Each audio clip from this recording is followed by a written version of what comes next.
Hi students and guys, again मैं जैसा आप लोगों के सामने प्रस्तुत हुआ हूँ एक्टिव वॉइस पैसिव वॉइस को आगे बढ़ाते हुए। एक्टिव वॉइस पैसिव वॉइस में हम आगे आज बात करेंगे पास्ट परफेक्ट टेंस, मतलब पूर्ण भूतकाल की बात करेंगे। इसको हम आगे स्टार्ट करें इसके पहले मैं रोज आपको मोटिवेशनल कुछ न कुछ नए टिप्स देता हूँ। आज मेरे पास एक टिप्स है जो मैं आपके साथ में शेयर करना चाहता हूँ। जैसे कि आप सभी लोगों ने भी इतिहास पढ़ा है, इतिहास गवाह है। आप लोगों ने पृथ्वीराज चौहान और मोहम्मद घोरी के बारे में पढ़ा होगा। पृथ्वीराज चौहान को जब युद्ध में हरा करके मोहम्मद घोरी अफगानिस्तान लेकर जाता है तो उसकी दोनों आंखें में गर्म सरिये डाल करके दोनों आंखें फोड़ दिया जाता है और उसके हाथ पैर बांध दिए जाते हैं। फिर भी पृथ्वीराज चौहान मोहम्मद घोरी को मारने का जज्बा नहीं छोड़ता है। और इंटरेस्टिंग पॉइंट ये है इसका दरबारी कल, मतलब सारथी भी मैंने कई बार बोला है कि सारथी कैसा होना चाहिए जो आपको सभी जगह साथ दे। तो उसके पास सारथी उसका दरबारी कल चंद बरदाई उसको 2 लाइन की पंक्ति बना करके सुनाता है और पृथ्वीराज चौहान शतभेदी बाण मारता है और मोहम्मद घोरी मर जाता है। तो वो जो उसने लाइन बताया था आप लोगों के साथ में शेयर करना चाहता हूं। 4 हाथ 24 गज, 4 हाथ 24 गज अष्ट अंगुल प्रमाण, 4 हाथ 24 गज अष्ट अंगुल प्रमाण, ता ऊपर सुल्तान है मत चूको चौहान। इस तरह से चंद बरदाई ने कविता के माध्यम से कितनी दूरी पे बैठा है सुल्तान मोहम्मद घोरी, और ये जान करके पृथ्वीराज चौहान बाण मारता है और मोहम्मद घोरी मर जाता है। तो कहने का मतलब इससे प्रेरणा हमको ये मिलती है कि हमारा जो लक्ष्य है, कठिनाइयां आने वाले हैं, हमको पढ़ना है, सीखना है, कठिनाई आएंगे, लेकिन मैंने जैसे बताया मैं आपके साथ में हूँ, आपका सारथी हूँ, आपका गुरु हूँ, आपका कोच हूँ, कुछ भी मानिए, हम आपको गिरने नहीं देंगे, आप आगे बढ़ते रहिए। तो इस तरह से आप अपने लक्ष्य में आगे बढ़ते रहिए, जिस तरह से पृथ्वीराज चौहान ने हार नहीं मानी और मोहम्मद घोरी का वध कर दिया। तो इसी तरह से आपका टारगेट है, आपका लक्ष्य है, आप अंग्रेजी सीखिए, अंग्रेजी पढ़ना सीखिए, ग्रामर सीखिए, उसके साथ में मैं आपके साथ में हूँ। तो हम इसी बात के साथ में आज आगे शुरू करते हैं एक्टिव वॉइस पैसिव वॉइस में पास्ट परफेक्ट टेंस पूर्ण भूतकाल। अगर हम आगे बात करें तो आज का फॉर्मूला लिखा है एक्टिव वॉइस का object had been plus verb 3 plus by plus active voice का सब्जेक्ट। ये हो गया फॉर्मूले के बाद हम चलते हैं अफर्मेटिव सेंटेंस, हकारात्मक वाक्य पे। हकारात्मक वाक्य जो लिखा गया एक्टिव वॉइस में, I had written the letter him, मैंने उसको पत्र लिखा है। अब मैंने रोज की तरह एक बात बता रहा हूं कि एक्टिव से पैसिव बनाने का पहली बात आपको फॉर्मूला याद होना चाहिए। जो मैंने फॉर्मूला लिखा हुआ है ये बहुत आसान फॉर्मूला है।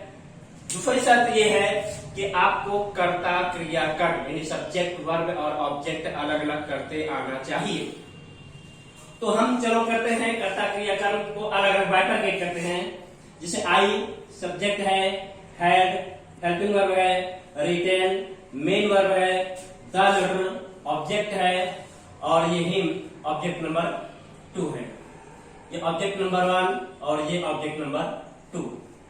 मैंने पहले ही बताया था कभी कभी एक ही बात में 2 तरह के ऑब्जेक्ट आते हैं। तो मैंने यहाँ पे दोनों टाइप के ऑब्जेक्ट से आज फिर से बताया है। जिसका पैसिव करेंगे जब हम, तो नियम के हिसाब से एक्टिव वॉइस का ऑब्जेक्ट हम पहले उतारेंगे। तो द लेटर एक्टिव वॉइस का ऑब्जेक्ट है पहला, तो हमने द लेटर उतार दिया है। उसके बाद में हैड बीन नियम के हिसाब से है, हैड बीन लिख दिया है। इसके बाद में verb 3 written, write wrote written, verb 3 written already है ही, उसको उतार दिया। और इसके बाद ऑब्जेक्ट नंबर 2 उतार दिया हिम, और उसके बाद एक्टिव वॉइस का सब्जेक्ट आई का बाइंडिंग हो जाता है। इस तरह से हकारात्मक वाक्य पूरा हो जाता है एक्टिव से पैसिव। दूसरा हम आगे बात करेंगे नेगेटिव सेंटेंस, मतलब नकारात्मक वाक्य कैसे बनाया जाता है, नकारात्मक एक्टिव में हो तो उसको पैसिव में कैसे चेंज किया जाता है। तो इसमें भी हम उसके पहले हम ये बात कर लेते हैं कि दूसरा एक्टिव वॉइस कैसे पैसिव कैसे बनेगा दूसरे ऑब्जेक्ट से जो रह गया। अब हम बात करते हैं जैसे हिम ऑब्जेक्ट द लेटर से हमने बना दिया, दूसरा हम बनाते हैं हिम से ऑब्जेक्ट नंबर 2। तो मैंने पहले भी बताया है कि अगर से हिम ये दिया गया है उसको एक्टिव वॉइस में लाएंगे तो हम ही कर देंगे, पहले भी मैंने वीडियो में बताया है। तो इस तरह से ये कर्म जो है कर्ता की जगह पे आएगा हिम, तो ये ही हो जाता है। उसके बाद सहायक क्रिया हैड बीन लिख दिया, उसके बाद में द लेटर, ये ऑब्जेक्ट नंबर 1 उतारा, और इसके बाद सब्जेक्ट बाय मी हो जाता है। तो इस तरह से दो तरह के अगर ड्यूअल ऑब्जेक्ट दिए गए हैं, दो ऑब्जेक्ट दिए गए हैं एक एक्टिव वॉइस में, उसको दोनों तरह से पैसिव वॉइस किया जा सकता है, मतलब दोनों कर्म से पैसिव वॉइस अलग अलग किया जा सकता है। अब आगे हम बात करते हैं नेगेटिव सेंटेंस, नकारात्मक वाक्य की। इसको भी हम कर्ता क्रिया कर्म अलग अलग करते हैं। अब कर्ता हम अगर देखेंगे, ही सब्जेक्ट है, ही सब्जेक्ट है, had been helping verb, had been helping verb है, हैड हेल्पिंग वर्ब है, इनफॉर्म्ड मेन वर्ब है, और द पोलिश ऑब्जेक्ट है, about the thief extra verb. अब हम कर्ता क्रिया कर्म हमने अलग अलग कर लिया। अब हम इसको पैसिव वॉइस में ले आएंगे।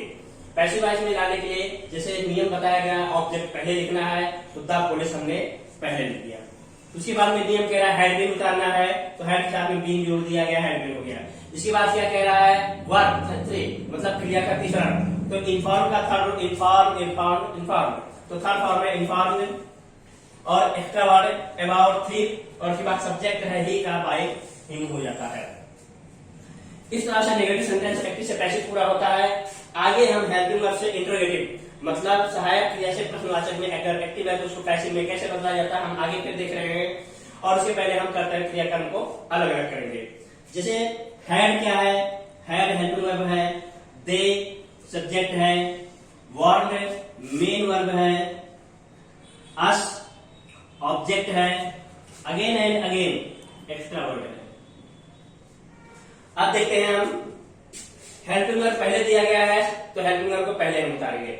हैड का हैड ही रहता है क्योंकि हैड का कोई दूसरा रूप और होता नहीं है। और दूसरी बात में ये है कि इसमें साथ ऐसा नहीं कि इसके साथ में नहीं आएगा, इसमें सभी के साथ में हैड है। जैसे वी है तो वी के साथ में हैड ही आता है। तो उसके बाद हम वी उतारते हैं। वी कहां से आया, सवाल ये होता है अस ऑब्जेक्ट को अगर हम लेंगे तो हमने टेबल में लिखा है वी का बाय अस हो जाता है पैसिव में, लेकिन अगर एक्टिव में अस दिया है कर्म की जगह पे तो उसको जब हम पैसिव में ले आएंगे कर्ता की जगह पे तो वो उसका मेन फॉर्मेट हो जाता है वी हो जाता है। इस तरह से ये वी आ जाता है, हैड वी, और उसके बाद में बीन लगा रहे हैं और क्रिया का थर्ड फॉर्म वर्ब है और extra verb again and again और कर्म करता है। उसके बाद बाय, दे का बाय देम हो जाता है। इस तरह से हमने देख रहे हैं कि इसमें एक्टिव से passive past country past perfect tense में जो तीनों फॉर्मेट थे मतलब अफर्मेटिव सेंटेंस, नेगेटिव सेंटेंस और हेल्पिंग वर्ब, इंटरोगेटिव सेंटेंस में किस तरह से वाक्य बनते हैं एक्टिव से पैसिव में, ये हम तो हम आगे इसमें बात करते हैं एक्टिव वाइज पैसिव वाइज में परफेक्ट टेंस में। इंटरोगेटिव सेंटेंस, इंटरोगेटिव सेंटेंस में अगर हम एक्टिव वाइज देखते हैं तो वो है who had abused him yesterday, किसने उसको कल गाली दिया था। तो हम इसमें पहले कर्ता क्रिया कर्म को अलग अलग करेंगे। इसमें भी हु को देखेंगे, हु को बाइफरकेट करेंगे, क्वेश्चन वर्ड है, हैड हेल्पिंग वर्ब है, अब्यूज्ड मेन वर्ब है, हिम ऑब्जेक्ट है, यस्टरडे एक्स्ट्रा वर्ड है। अब इसको हम जब पैसिव में ले जाएंगे, मैं रोज बताता हूं आपको, अगर हु लिखा गया है तो उसका बाय हुम हो जाता है, तो इसलिए हु का बाय हुम हो जाएगा। उसके बाद में हिम, हिम एक्टिव वॉइस में अगर कर्ता कर्म की जगह दिया गया उसको पैसिव में कर्ता की जगह लाएंगे तो हिम का ही हो जाता है। तो इस तरह से ये यहाँ पे ही हो गया और उसके बाद हैड बीन हो गया। वर्ब का थर्ड फॉर्म, वर्ब का एब्यूज, एब्यूज इसकी फर्स्ट फॉर्म है, एब्यूज एब्यूज्ड एब्यूज्ड, तो इसका थर्ड फॉर्म है एब्यूज्ड, ये लिख दिया। उसके बाद में एक्स्ट्रा वर्ड है यस्टरडे। इस तरह से पहला क्वेश्चन वर्ड हु वाला पूरा होता है। दूसरा क्वेश्चन वर्ड की अगर हम बात करें तो दूसरा क्वेश्चन वर्ड एक्टिव में लिखा गया when Zuckerberg had met PM Modi. Zuckerberg PM Modi prime minister Modi को कब मिले थे। तो इसको भी अलग अलग करते हैं। ये क्वेश्चन वर्ड, ये सब्जेक्ट, ये हेल्पिंग वर्ब, ये मेन वर्ब और ये ऑब्जेक्ट। अब हम इसको जब पैसिव में लेके आएंगे तो क्वेश्चन वर्ड पहले उतर जाएगा।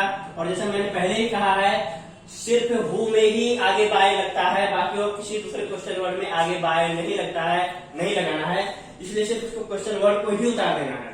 तो व्हेन का व्हेन उतर गया। उसके बाद में ऑब्जेक्ट क्या है, पीएम मोदी, तो हमने पीएम मोदी के नियम के हिसाब से पीएम मोदी लिख दिया। उसके बाद में हैड बीन लिख दिया, और उसके बाद में वर्ब 3 क्या है, मेट, मीट मेट मेट, तो मेट बाय लगा दिया और जुकरबर्ग हो गया। इस तरह से पैसिव वॉइस क्लियर होता है। आगे अफर्मेटिव में दूसरा सेंटेंस फाइनल दिया है, एक्टिव लिखा है, someone had stolen my car, किसी ने मेरी कार चोरी कर ली थी। तो इसको भी बाइफरकेट करेंगे हम, someone subject, helping verb, stolen main verb, my car object.